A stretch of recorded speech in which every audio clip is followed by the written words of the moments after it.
My name is Ethan, and I met the love of my life in a hospital waiting room where she was waiting to hear how much time she had left. I'm 34 years old.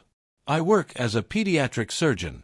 My life has been consumed by work, by the pursuit of excellence, by the belief that if I just saved enough children, accomplished enough professionally, it would eventually feel like enough. It hasn't. But I haven't known what else to do. I was sitting in the hospital cafeteria reviewing some charts when I noticed her sitting alone at a table nearby. She was young, probably late 20s, and she had this quality about her that made you want to keep looking. Not conventionally beautiful, but luminous somehow. Glowing with something that had nothing to do with makeup or appearance. She was crying silently into a cup of coffee that had probably gone cold hours ago. I didn't think about it.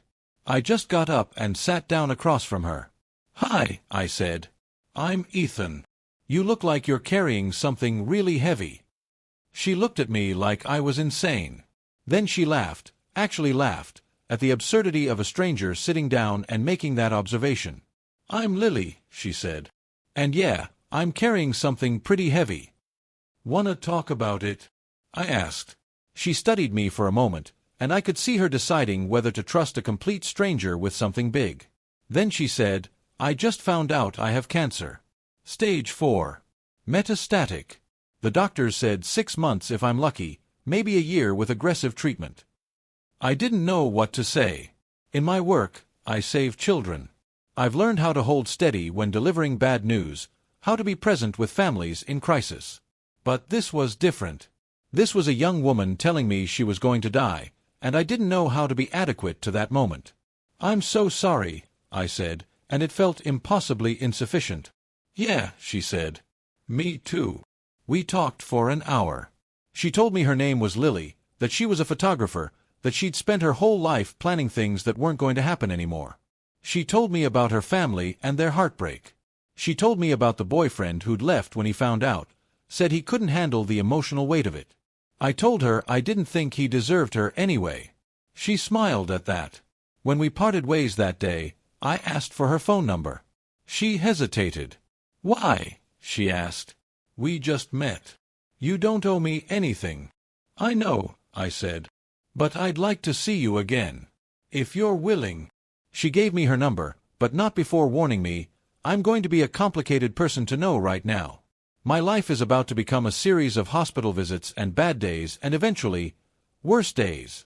You don't want to get involved in that." "Maybe I do," I said. I started seeing Lily regularly. We'd meet for coffee, or I'd visit her apartment, or sometimes I'd pick her up and we'd drive to places she wanted to photograph, even though she was getting sicker, even though the treatment was taking its toll. About 3 weeks after we met, I realized I was falling in love with her. It wasn't the way love usually happens. It wasn't gradual and gentle. It was sudden and all-consuming and terrifying. Because loving her meant knowing I was going to lose her. It meant opening myself up to pain I'd spent my whole life avoiding. One night, we were sitting on her balcony looking out at the city lights. The treatment had been rough on her that week. She'd lost more of her hair, she was weaker, her skin had that translucent quality that comes from the body consuming itself. "Ethan," she said quietly, "I need to talk to you about something." "Okay," I said. "I think you're falling in love with me," she said. "And I need you to stop."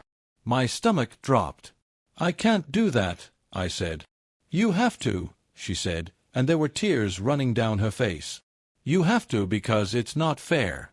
It's not fair to you to love someone who's going to die. It's not fair to put yourself through that. You should be with someone who can give you a future. Someone who can grow old with you. Someone who can give you forever." "Lily." "No," she interrupted. "Listen to me. I don't have much time, and I need you to understand something. I don't want to be the reason you're devastated. I don't want my death to be your trauma. I want you to remember me as something beautiful, not as something that broke you." I reached over and took her hand. "I've already fallen in love with you," I said. "That's not something I can control. That's already happened." "You can control it," she said desperately. "You can walk away. You can meet someone else. You can have the life you're supposed to have." "Lily, listen to me," I said, and I made sure she was looking at me. I have spent my entire life working, achieving, trying to be perfect. And I've been miserable. I've been alone. I've been disconnected from everything that matters. And then I met you. And suddenly, nothing else matters except right now. This moment. You. She was crying harder now. I'm going to die, she said. I'm going to die, and you're going to be devastated, and I hate that I'm causing that.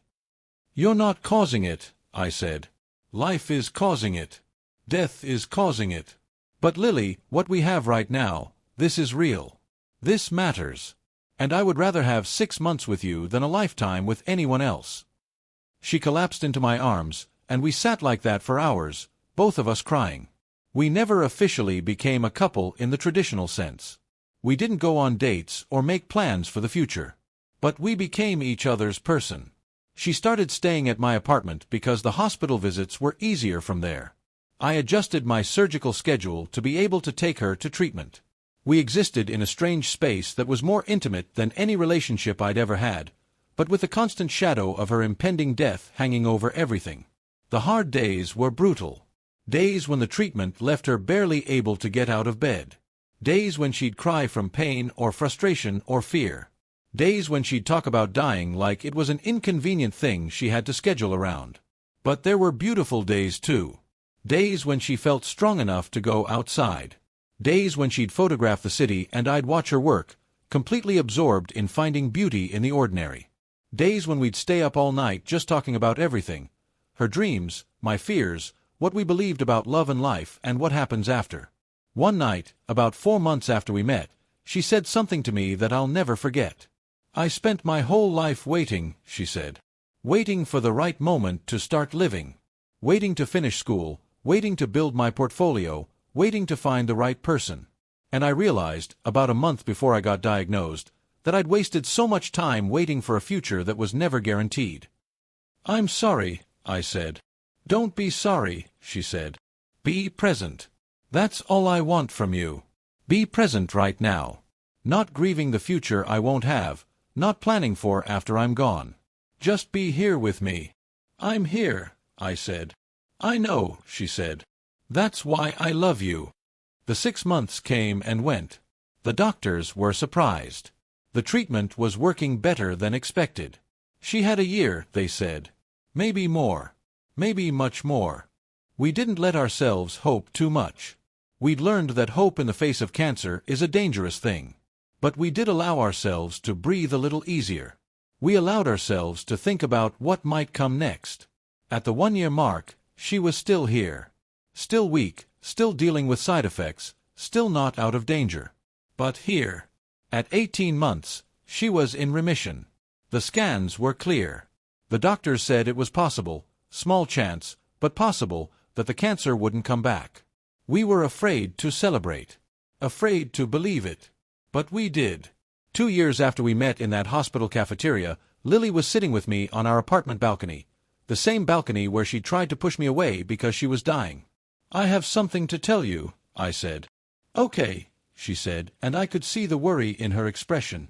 I got down on one knee. I want to marry you, I said. Not because I'm grateful you survived. Not because we've been through something hard together. But because you make me want to be present in my life instead of just going through the motions. You make me want to love with my whole heart. You make me want to choose moments over achievements. She was crying again, but they were happy tears this time. Yes, she said. Yes, I'll marry you. We got married 6 months later in the same hospital where we met. We wanted to get married there, in the place where we'd found each other. We exchanged vows in the hospital chapel, and when the minister asked if there was anyone who objected to this union, a nurse in the back of the chapel, someone who'd been part of Lily's care team, stood up and applauded. And then everyone else did too. 3 years after our wedding, Lily was still cancer-free. The doctors were cautiously optimistic. She was back to doing photography full-time. I was still a surgeon, but I'd made changes to my schedule so I could actually live my life instead of just working in it. One day, she gave me something. A photograph. It was me, from the day we met, sitting across from her in the hospital cafeteria. She'd taken it with her phone without me knowing. I looked tired and sad and lost, everything I felt at that time. I want you to see, she said, that even when you thought your life wasn't adding up to anything, you were actually in the middle of the most important moment of your life. You were about to save me, even though you didn't know it yet. And I was about to save you. I held that photograph like it was precious, because it was. It was the moment everything changed. If you enjoyed this story, don't forget to hit that like button, subscribe for more heartfelt tales, and drop a comment letting us know where you're listening from. We'd love to hear your thoughts and connect with you. Thanks for being part of the Unscripted Stories community.